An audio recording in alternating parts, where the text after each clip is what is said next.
You are listening to WXRW Milwaukee on 104.1 FM and on riverwestradio.com everywhere. Now you can also listen by telling your smart speaker to play Riverwest Radio. Support for this program comes from Collectivo Coffee, dedicated to keeping Milwaukee's bike riding community rolling with bike pumps available for use in all Collectivo cafes. More info is available in cafes and at collectivocoffee.com. Thank you, Martin. There was a technical thing my man just took care of. That's why there may have been this, that, and the other thing going on. Who knows? Thank you, Martin. Thank you, Sarah Lou, for sure.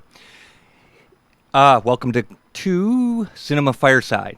If you are listening live, it is a beautiful day, beautiful evening in Milwaukee, Wisconsin, sunny out, and we are getting out of a heat wave, which was good. I love slogging equipment through the heat and suffering. I think that's great. It makes you know that you're alive. That's good, man. It's a lot better than being cold and 6 feet under, for sure. Yeah, again, thanks, listeners. Really appreciate it. Hope you're doing well out there. Hope you're eating well. You can cut out the sugar. You can get watermelon, cantaloupe, honey melon. That stuff's good to go. It's ready to roll. It's summertime, so this is the time to do that. You can also have peaches and cottage cheese as well. That's good for the stomach. And you have a variety of options, obviously avocado as well. You know, do yourself right. One of the worst things you can do is sit on your ass and watch screens. No offense to half the world or more. No, I mean, I understand that that is a requisite of many people's lives, and that's what they must do. But obviously, you know, stand up on occasion so your body does not become a swamp. Take rigorous, brisk walks, and because there's nothing more important than your health. And you just gotta really, really keep at it for sure. And you know, you may have it good for a while, but if you don't invest in that baseline well-being, things can change on the dime. So you definitely want to routinely stand up, routinely walk. Gabe, my man, thank you for calling in. I really, really, really appreciate that. Gabe's out in Kansas City. The Oriental Theatre here in Milwaukee is changing hands. We had to go pick some stuff up, and yeah, it's as real as day. They're getting everything. They've gotten everything out of there, and Milwaukee Film is taking over in August. And again, we really, really thank Eric Levin from the bottom of our hearts for all the fine service that he has provided us in running the time, well, he did run the Times Cinema, in fact, and the Oriental Theatre as well. So, Eric, you are a cornerstone in Milwaukee's cinematic iconography, iconic atmosphere, and we really thank you again for all of the service that you have provided us. So, we were filming this weekend. We went right in the middle, in the throngs of the beautiful people, thousands of them, at Bradford Beach. And again, it's context over content. Everyone thinks and lives differently. To merely lie in the sun is not part of the agenda. We brought out the camera, the tripod, and filmed like heck. We got some really great telephoto shots of a distant schooner and sailboats and different forms of motorized sailing for our summer film. And then we also got very moody clouds going past, modernist antennas and cloud formations and trees with in the foreground and ominous clouds in the background, and so on and so forth. So that footage accumulates. You come out of the field and then you import the footage back home, and you know, you continue to build up your work. So that's how the weekend is spent, you know, and it's all extemporaneous. It's all very existential. You don't exactly know what you're going to film. You don't know what's going to be presented to you. So you leave with a sense of uncertainty, and you conclude with a sense of spiritual fulfillment, for sure, for getting the job done.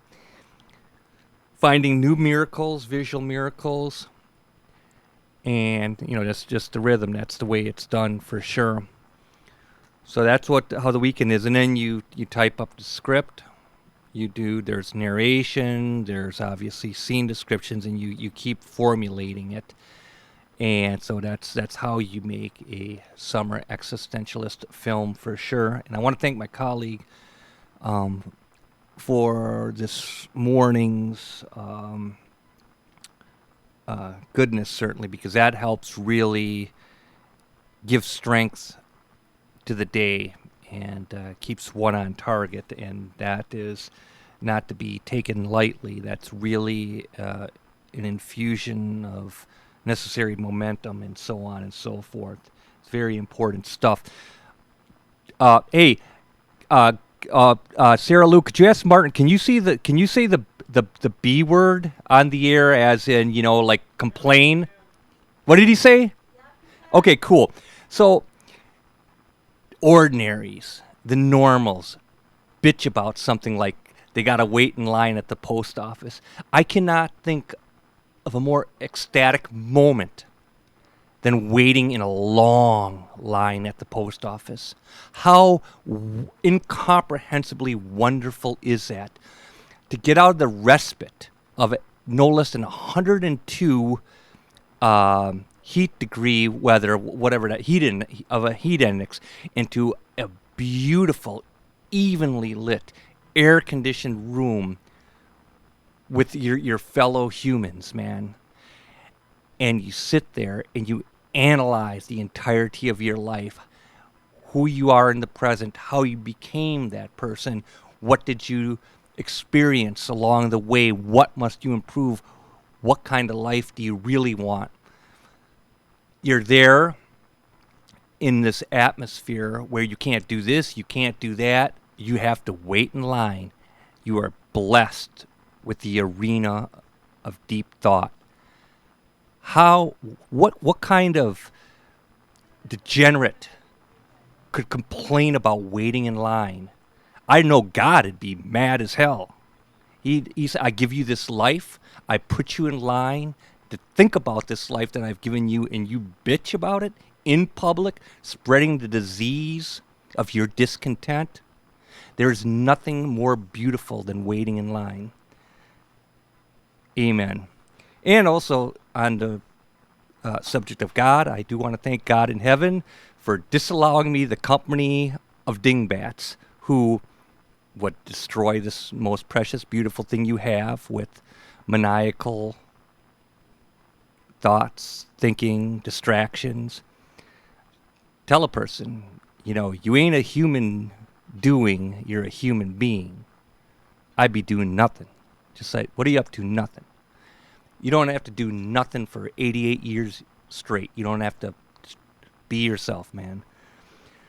Gabe, I know you're there. We're about ready to roll with you.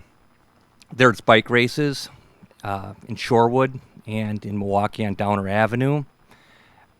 We had front row seats at the new coffee shop on Downer.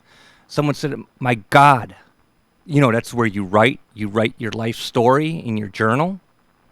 You write all your work and your dreams there. He says, my God, how did you get this table here right in front of the bike race among all of these people? So my brother, what we did is we had patience. When the heat was hot and the common person was sweating, we sat down. My one of my offspring's enjoying this. He's laughing. So then the evening shade appears, and the ranks of the people swell, and there you still sit at this box office front row seat to it all. It's just beautiful. It's just like with parking. The parking lot is full in one of the most beautiful areas in the country, along one of the largest lakes in the world. And a normal person would be freaking out. There's no parking. Says, well, in your half century of life, hasn't anyone ever tell you that people come and go? You just sit there. You may have the thing of a bowl game on. You're not paying attention to it, but you're just listening to the voices. Sure enough, people done with the business. They've had their coffee. They've had their conversation. They stroll out to their car, and it's like, damn, this is good parking. Patience is a virtue, and usually these events only take a few minutes. Because like they said, people come and go, so that's really, really, really good stuff. But yeah, so, yeah, and then we had an electric storm coming home. Radio dramas certainly fell asleep to those, and it's quite the life if you know how to live it. But the thing of it is, we live here in the city, and Gabe, we're about to get to you. We're surrounded by well over 1 million people, and you have to stay true to your formative self. You have to, I feel like I'm a Jody Marlowe show, but you have to stay true to yourself. You have to stay true to your core. Nancy Reagan told you from the gate, just say no. She knew well, she was talking about something else, but we'll realign it with our overall context. Say no. Because if it's taking you away from your dream, it's taking away you from your craft, your practice, just say no. And when you say no to the dingbat, you say yes to yourself. Gabe, God bless you. How are you doing, my man? Mark, I'm doing excellent. It's an exquisite life. If you know how to live it. Yep. Well, I think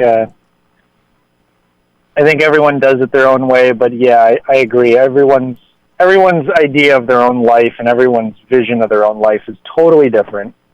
And I think, there's so many different paths just the individual alone can take. You guys just stay focused on what you want, and if there's something holding you back, just go get it or remove obstacles and move on. Well put, Mark. There's just a lot of good stuff going on out there. It's like, in the summertime you have this different cinema of life that's going on every day, and in winter you have this other cinema that's going on. It's right outside your car, it's right outside your periphery. You've got 5 senses. You've got more senses than 5, but those are the ones that we like to bottle up into the realm of the actualized, the formal, and the concrete senses that we can all relate to on a very finite, very specific, very objective level. And it's just been interesting, like the way that conversations intersect with each other with people that have never met each other, at least as far as I know in my own life. And it's like these halves of conversations that I'll have with one person will continue with another. And I just can't help but feel like there's this large, it's like cinema takes on the quality of life, and life takes on the quality of cinema and theater and novels and writing and creativity. And sometimes assessing the creativity of others, the work of others, sometimes that's where I feel the most at home. And other times, creating my own art or creating my own writing or my own vision of cinema is where I'm at. And it ebbs and it flows, but I feel like it's just when I'm at my best and when life is at its best, it's all one thing. And Ingmar Bergman once stated, the Swedish, the great Scandinavian director, who at one point was probably, at varying degrees and at varying times, was on again, off again considered probably the greatest living filmmaker by many people who were fond of like serious cinema or art cinema. And in the 1950s, and then again in the 60s and the 70s, and there came a time where being fond of Bergman, or even throwing the word Bergman around, became kind of passé. But I never have felt that Bergman's cinema was anything but the highest order of what we can achieve from a certain lens of what cinema can say about the human condition. And Bergman's own statements and his own philosophy about life outside of cinema, just his views on life, are just as interesting as his views about the cinematic life. the life of movies and that subjective life in his movies themselves, where we don't necessarily have the prism of what he means, what he was saying. Obviously, the more you read about those films and you read about what Bergman said about those films or what he thought about his own work, that stuff becomes more and more literal and less,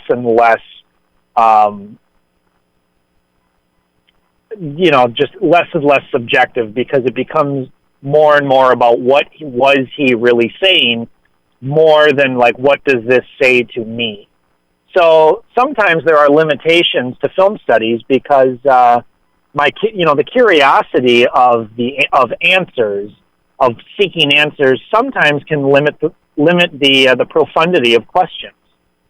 So there's times where like I almost feel like learning too much about a filmmaker or learning too much about a film can sometimes limit its value. That's not always true, and that's usually not true, because usually the more you learn about something and the more you explore something, the more it just expounds its glory, and it expels, finiteness or just the structure of sentences. It just leads into this boundless prose of endless stream of consciousness ideas that can go from one to another.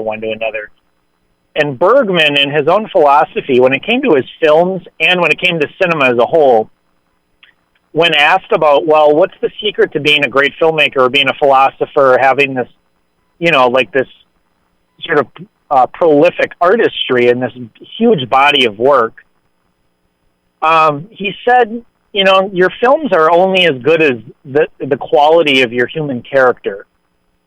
And he later expanded on that by saying the quality of how you treat other people and the best things that you do for other people, the virtues of your human character, and in the end, the mark that you've left with other people, not with what you've left with yourself, because when you're dead, and most of his films deal with mortality and with the really those really big questions, those big themes.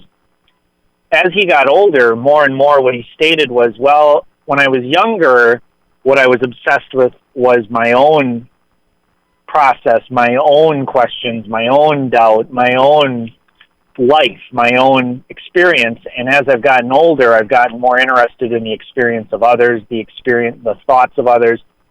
And, Mark, you and I both agreed and talked about a lot about how you have to sometimes expel the unwanted. Correct. But I think but sometimes that can be where the greatest virtue comes from. Tension. Just correct. Friction. Yep. Correct. Tension. Yep. And just being able to patiently deal with things that you don't like and people that suck. And sometimes with your family, you just are stuck with people that really suck. Correct. Amundo. There's nothing you can do about it. But if you're lucky, and not to say like it's rare, but man, sometimes the best people you'll ever know, the greatest people you'll ever know, are the members of your family. And they can teach you things that if you're just willing to see them, they're right there. They've always been right there. And they're not these explicit, loud, like written on chalkboard lessons. They're more complicated than that. And usually it's the last person you expect who will actually teach you the simplest lesson. That's also at the same time the most profound. So sometimes I feel like these really complicated art films, sometimes their messages are actually more simple than they seem. Just like the lessons in life can go the same way. There's a big reason that cliches are very true. There's a reason that the things that that your Sunday school teacher or whoever, little old church ladies, there's a lot of wisdom in things that seem very mundane or obvious. And sometimes movies like that can just have the most profound messages while being the least complicated. So sometimes I think it's interesting to look at films that are not that are not overtly complex or obtuse or difficult or challenging. because sometimes there's this ordinary, attainable profundity to films that are a little more approachable. And sometimes, I'm all about art cinema. But yeah, Ingmar Bergman all the way, dude. Like, I'm just Amen, about brother. to. Yeah, and I know you're a bit. And Mark, you were responsible for a number of years ago. I went on another wave of watching another round of Bergman films that I hadn't originally gotten to when I was younger. And I'm really grateful for that you really expressed, there have always been a number of filmmakers that you've stated, like I've seen, if not all of the films that they've made, you've always said, well, I really respect this filmmaker, and they're of the highest order, in my opinion, and I feel like everything they make, for better and for worse, is worth watching, because this is someone who has a type of talent that is not bound to a certain type of predictability.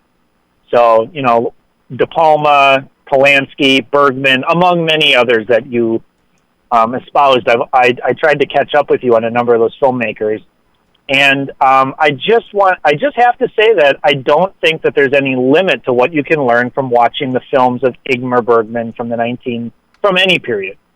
I know he's kind of fallen out of fashion with a certain newer school of art, of like film academics that I would say are probably in their 30s and 40s right now. Not quite the A.O. Scott, Paulette's generation, but younger than that. Sort of the new breed of critics that have taken over online journalism. Critics that write for like the New Yorker, the AV. Well, not quite the New Yorker yet, but they're about to. But like the AV Club, critics that were writing for Grantland, Wesley Morris, Katie Reif. I'm not even going to try and pronounce his name, but Ignatiy Vishnevsky or something. I've never been able to pronounce his name. Is he a television critic? He's a film critic for the AV Club, and he's among the greatest media writers of our time currently. He may used to have been a television critic. Yeah, was he? I'm not aware did of he take over for Roger Ebert or something, or am I thinking about somebody else? Because I think that's someone else. Okay, gotcha. Yeah, that's a good critic though too. The guy that writes on RogerEbert.com. Yeah, I mean, this is a dude who I thought was years ago was actually on the show, maybe with Richard Roper or something like that. Yeah, I'm not sure though, but that does sound familiar. Mm-hmm. Yeah, there's a guy who took over on RogerEbert.com, and there's a number. They have a rotating band of critics, but yeah, in the Chicago Sun-Times, nothing has really ever rounded up to the quality of what Roger Ebert was doing at the Chicago Sun-Times. For one reason or another, they just have not been able to rebound back, and he is sorely missed. There was a really interesting slew of critics, the greatest film critics of the 2000s, actually. In the period when Roger Ebert was no longer on Ebert and Roper at the movies, in, I would say late 2006, when he exited that show due to cancer and due to other numerous factors that didn't allow him to be on the show anymore or be able to speak on the show anymore due to, jaw cancer, throat cancer, and all that stuff, and he had to have surgery. And he actually ended up finding his bigger voice through blogging and through online writing and through being able to have more time writing books, which his memoir, Life Itself, is just one of those heavyweights of film criticism and the film life of a film lover that, I mean, that's maybe, in some ways, I almost feel like that is the text right there. I don't think it's even been fully appreciated yet for how great it really is. And I think with some time, eventually it will be. The documentary that was made out of it is also one of the great documentaries, one of the great films about film, period. And but Roger Ebert was such an immense presence that to replace him is impossible. I remember thinking when he died, there was such a space that was left that I didn't even cry. My love for him was so profound and so revered that I remember there was just this vacant, hollow like emptiness, and I was so mad, and I was so upset, and was so hopeless. And I just remember being angry at cinema itself, almost like, how is it fair that a great film can now come out and I can go see it, but Roger Ebert won't be able to share that love with us and write about it and share his love with us? I just felt like it would never be the same, that something was gone and there was no way of replacing it. Not to say like, oh, now we're down a notch, but it was just a sadness. It's just when someone great dies, and that's just the way it is. At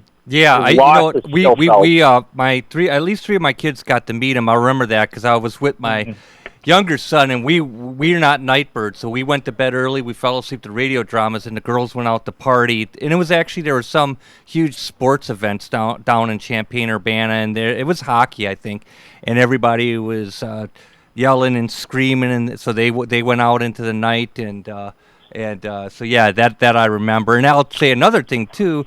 We went on the campus of the University of Champaign-Urbana, and I went into the bookstore, and lo and behold, in hardcover, secondhand, is James Dickey's Night Hurtling, and I'm like, damn, his essays, all of that stuff. I was like, in heaven, man. I got to get that book out of the stacks and put it on its pillar where it belongs. Thank you, Gabe. Absolutely.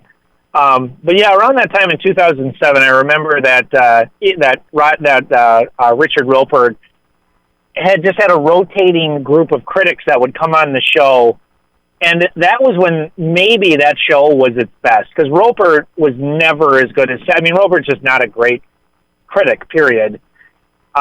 He's sort of like a poor man's Roger Ebert. He has that same sort of sensibility of the love of the common movie, the mainstream film. He has the ability to both be an extremely far-flying intellectual and also be grounded on earth and sort of relate to movies the way that average, normal, non-highfalutin movie people do, which I think is super cool. But Richard Roper just has this sort of evil, untrustworthy, corporate, malignant demon quality to him that I've never been able to really enjoy or trust or really not hate.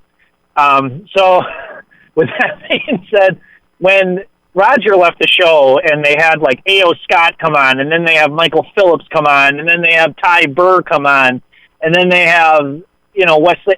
It was just unbelievable. Every week you never knew what was going to happen, and you just have the greatest film writers of a generation rotating out and giving these wildly unpredictable opinions, extremely well-versed, extremely thought out, just such a great period for that show. I'll never forget in 2007 when Roper did several weeks of the best of 2000, and so he would do, his 10 best films of the year, and then he had several critics come on and give their 10 best. So it was like 7 best of the year lists.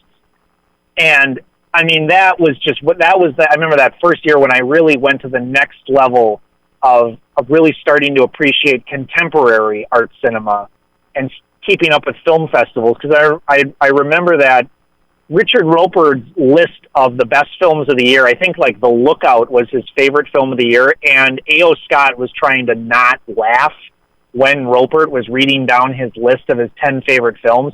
And they're fine movies. They're good movies. Like The Lookout is a good film, but it is not even tenth of the best films of the year that 2007 had to give us. Children of Men, There Will Be Blood, No Country for Old Men, and of course, 4 months, 3 weeks, and 2 days, which is maybe the greatest Romanian film ever made. And A.O. Scott just exquisitely put it number one on his list. No other film even comes close, he states. And he just exquisitely gives this rundown of why Romanian cinema is so important right now. Polish cinema, this this extremely precise, dark, malevolent, unremorseful, Eastern European cinema that's just hearkening back to an older era and also carving its place into the new foundation of world cinema. And Roper just not adding a cent of thoughtful criticism or praise. And it seemed almost like Roper hadn't seen the film, possibly.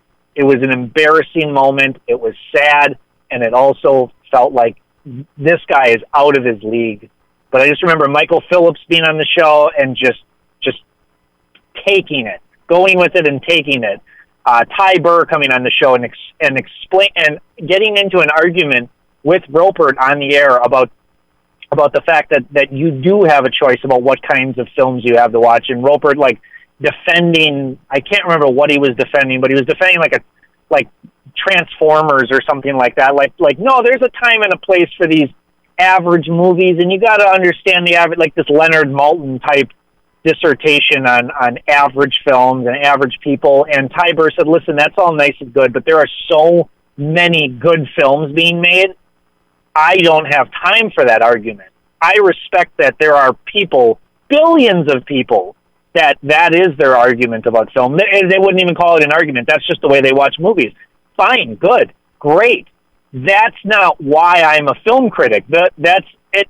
Those people are never going to read my column. Those people are never going to watch the kinds of movies I love. And I don't care. Don't tell me that I have to appreciate Transformers. I don't. I just remember being in film heaven. He's, and I remember Ty Burr was even breaking down The Holes in Michael Clayton, which is admittedly one of my favorite, like, procedural, dumb Hollywood thrillers. I wouldn't call it a dumb film, but like I talked about on the show about a month ago, there's just something about the precision of the fantasy that film lives in that I just find totally intoxicating. It's just that hypnotic, make-believe world of corporate espionage and men in suits doing these serious, semi-poetic things, questions of their morality, and just Ty Burr shredding through it and just saying, no. There are so many great films in the world that you can choose to watch. Don't tell me that I'm erroneous because you don't want to seek out better films. We don't have to have a discussion about movies. We can talk about The Sunset, but we're not going to get into this. And I just remember the angry silence that was left with Richard Roper. Oh man, that's just one of those great moments in television that I will never forget. Super Nice. Cool stuff. Yeah. Mark, the Oriental Theatre, it's changing.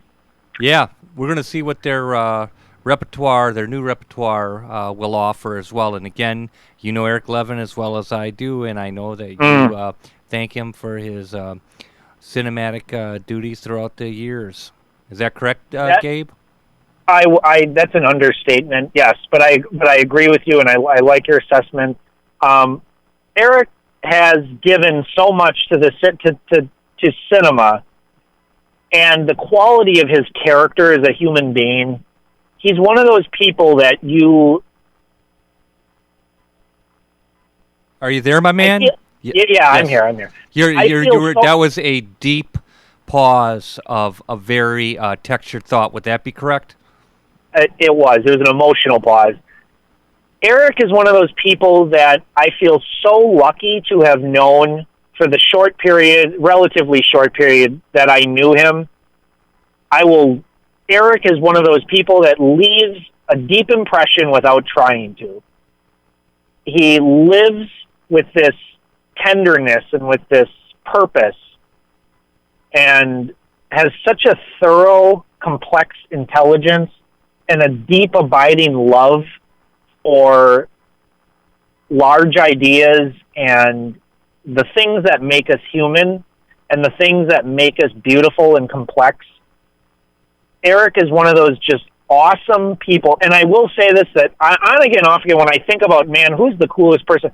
Eric may be, in fact, like the coolest person I have ever met because he is just him. He is not pretending to be anyone. He does not care who you think he is. He doesn't care what you think he is. He's not faking an ounce of his life. He's just doing what he's doing. And he's really good at it, and I just have nothing but admiration and respect for him. And I feel lucky to have known him for the short period that I did. And, these really brief, sort of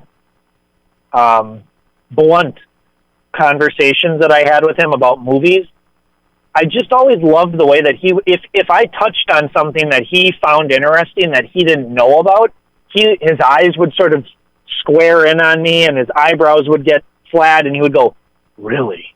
And and I would go, "Yeah," and he goes, I've never heard of that before." And I would say, "Well, that's it's this and this." He goes, "Really?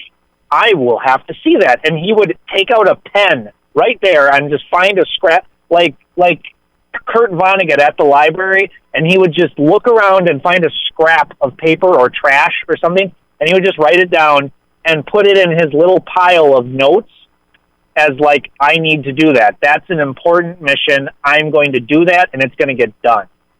And that's the type of film people that I really admire. People like that are just resolute, focused, and obsessed with creativity, and obsessed with the highest order of a certain type of creativity that they're interested in. And, even the sound of his voice, it just is so cool. Like, just the way he would talk about things that I revered. He's just one of those people that I have nothing but adoration for.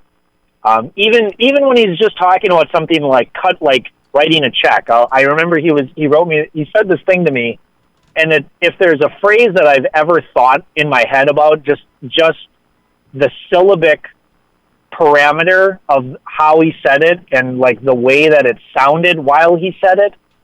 And I'm like, man, there's just something about that guy's voice that is just haunting and ethereal and beautiful. Just, "Well, I think what we're going to do here is just cut you a check." And there's nothing nice. There's nothing profound about that phrase whatsoever. It's just very workmanlike and utilitarian. But I remember for like 3 weeks I was just saying that phrase out loud to myself over and over again. Excellent, after my he man. said it.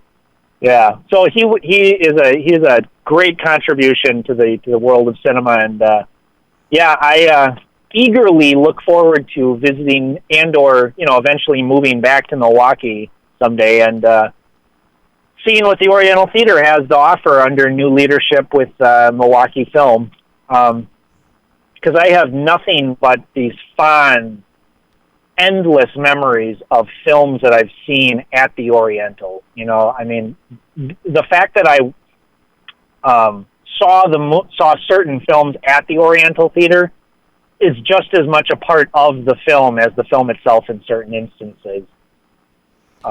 Yeah, well, I think the last film we saw there was The Witch, and you and I went, and I was there a night or two before they closed. We went to see Hereditary. What is it called? Hereditary or Heredity? Yeah. Hereditary. Hereditary, yeah. So that was the conclusive film at the Oriental, man. Wow. Yeah.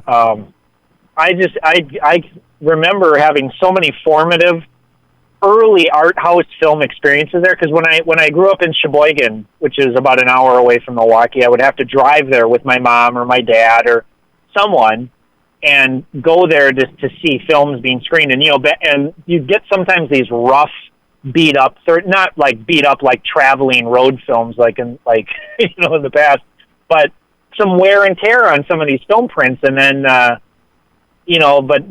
oftentimes just this pristine film presentation and just this atmosphere, and just it all added to the fact that you went out of your way, you spent money on gas to come see something that's not playing in your hometown cinema, your home city cinema. And the theater that we had in Sheboygan would devote, I think we had like 10 screens for a long time, and then we upgraded to like 16 or 15, and usually two of the films that were reserved for these smaller theaters in the back were usually art films, or films that would play more in like art house theaters that would run for like a week or two. So a movie like, I remember when Miramax was in its full glory in the late 90s, like Smoke Signals played there for a few weeks, and my mom went to go see it 4 times.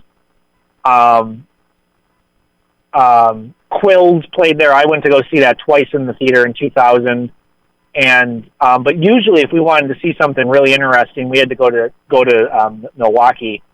I mean, traveling to Milwaukee to see In the Mood for Love with my dad. I mean, I will never forget the experience of watching that film. It changed my life. The Full Monty in 1997. Eat, Drink, Man, Woman, which was probably the first art film I saw in the theater when I was, I think, 9.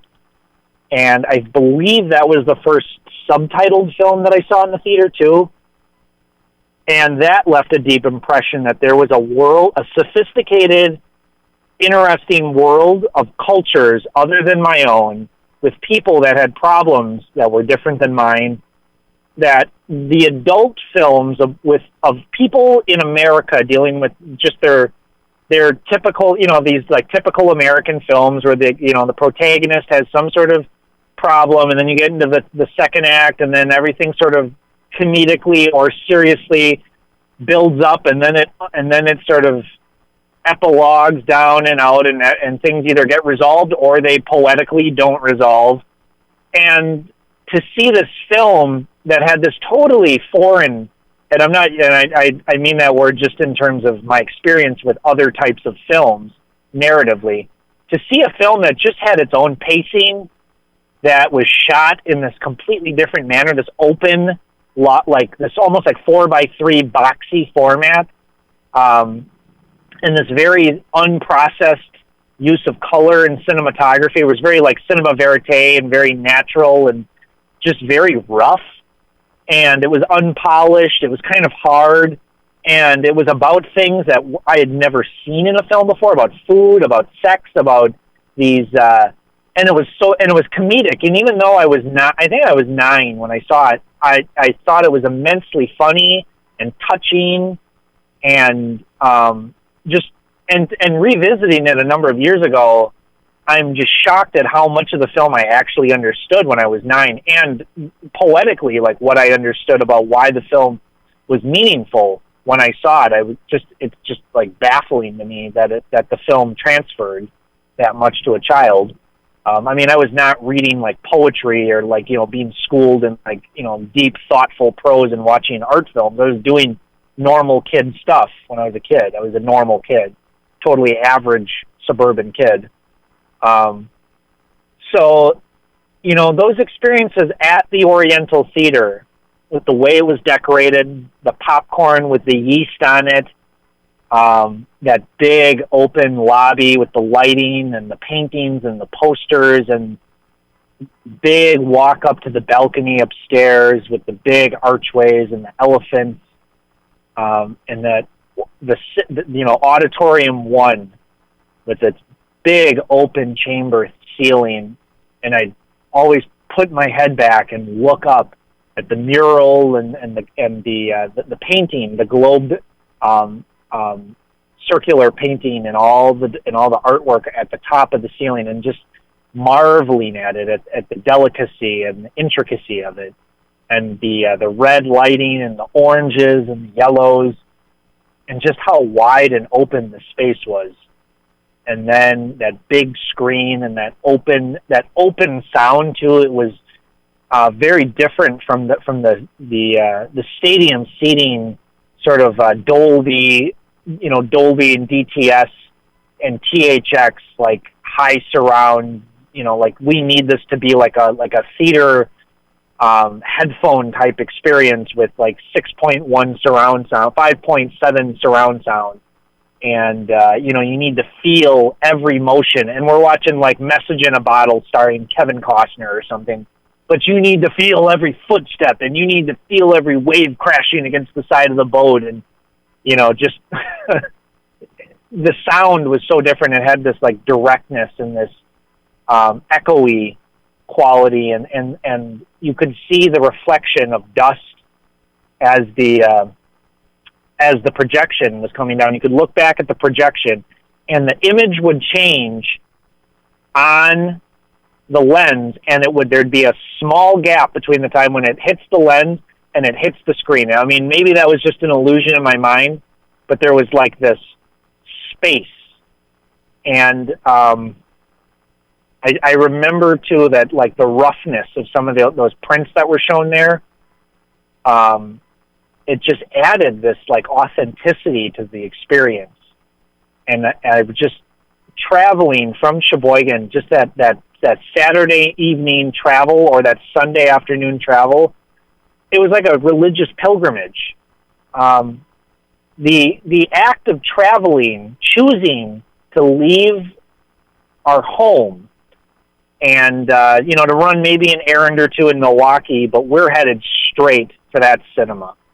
And going to go see Requiem for a Dream, we made a conscious decision.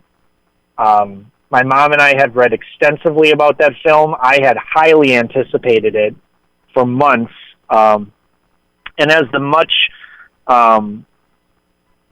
anticipated follow-up to Darren Aronofsky's Pi, that film was heavily touted. And then people saw the film and were like, well, okay, the guy that made Pi has actually outdone himself and made a totally different kind of film than Pi was, and it's just something that has to be seen.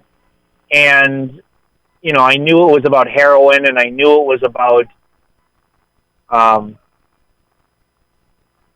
all these inexpressible things, these dark things that I didn't understand as a child. And going to see that movie in the theater with my mother when I was 14, it was not a comfortable experience. But at the end of the film, we were sitting in the main auditorium. No one in the theater moved. No one in the theater spoke. The end credits rolled, and everyone just stood there in their seats, completely baffled, completely stunned, and unable to process what they had just seen. Good God. And finally, I remember there was like a guy that stood up in like the third row, and he looked back, and he just started clapping as hard as he could, and everyone in the theater clapped. And then they just kind of sat there and looked around and were like, we just saw that movie. That was actually a film. And then everyone in the theater, with the exception, I think, of me and maybe one other person, was over the age of 50. So it was one of those moments where you're with an audience that is experienced in dark art house cinema, most likely, has seen a thing or two in life, has lost a thing or two, but even still, the darkness of that movie still stunned this experienced older audience into complete submission. Wow. I will never forget that. Wow. That's a heck of a talent, Gabe. And thank you for that. I have to ask, what have you been watching lately? I mean, that sounds like such a horrible, crazy, bad question, man. But I thought, what am I going to do? Well, Mark, besides, when you were talking about standing in line at the at the post office and I love going to the DMV because it's free theater. You got that free. Right. Dude, it's free, and thank you for saying that. It's free. You get the greatest show on earth, and you were whining about this? People at work whine about going to the DMV, and I think, no, you get to go to the DMV. Oh, dude, I've never taken a vacation in my life, so, I mean, if I go to the DMV, it's like, man, this is a break from it all.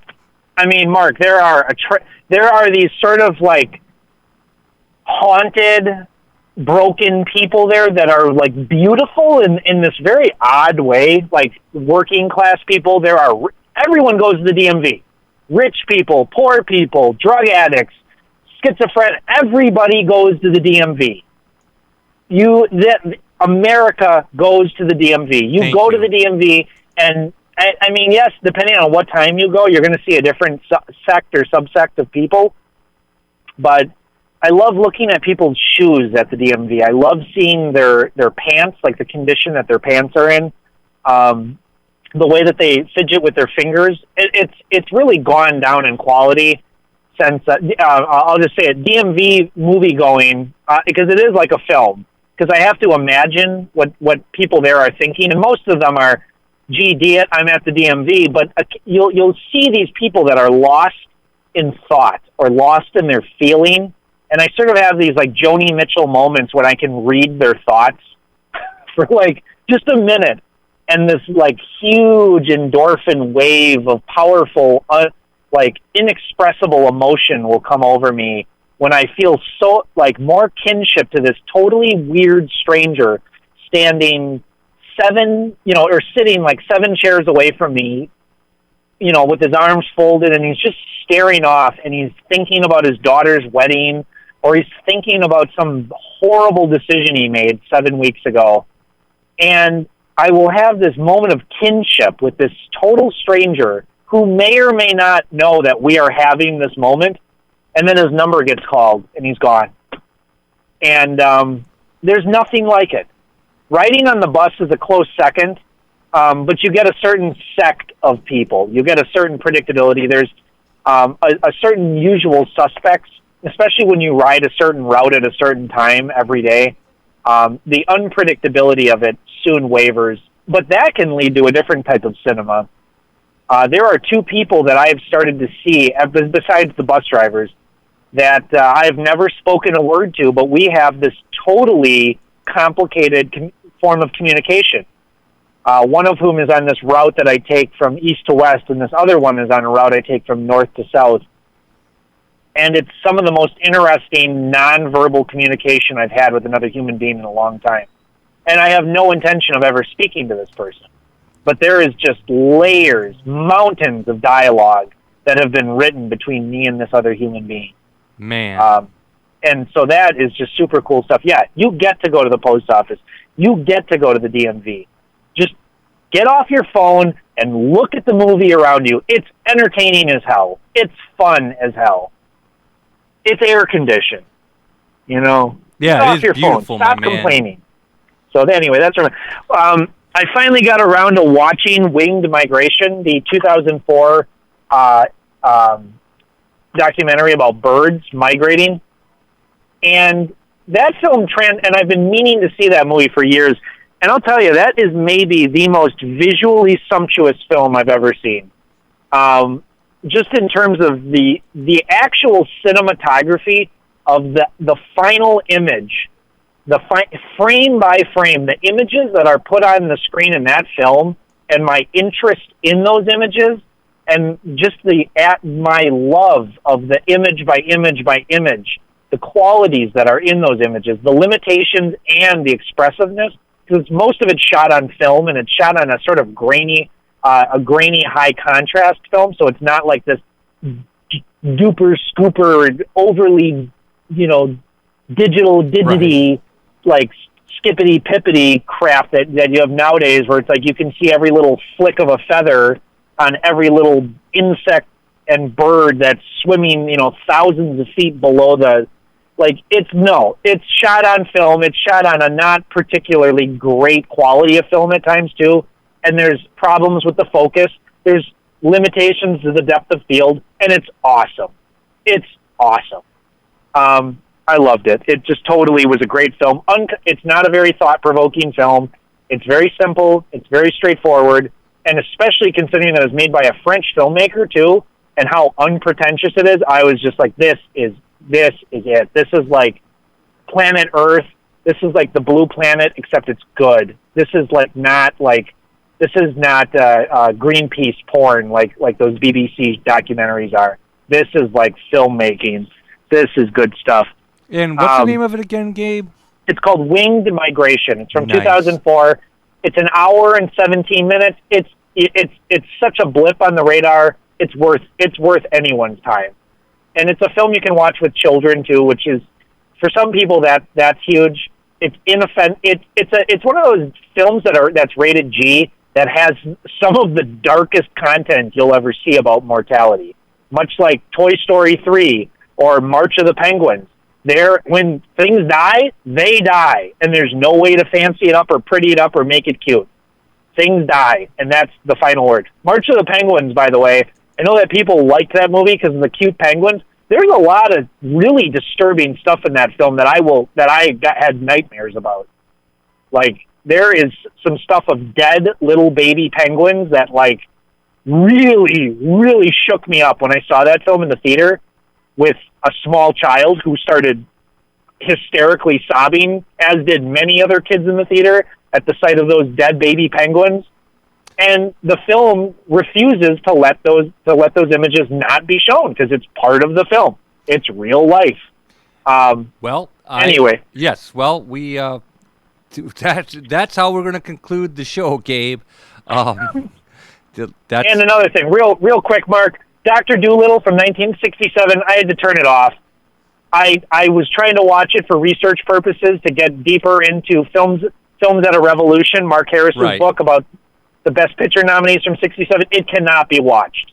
It cannot be watched. I will not waste one more minute of my life watching that film. Nice.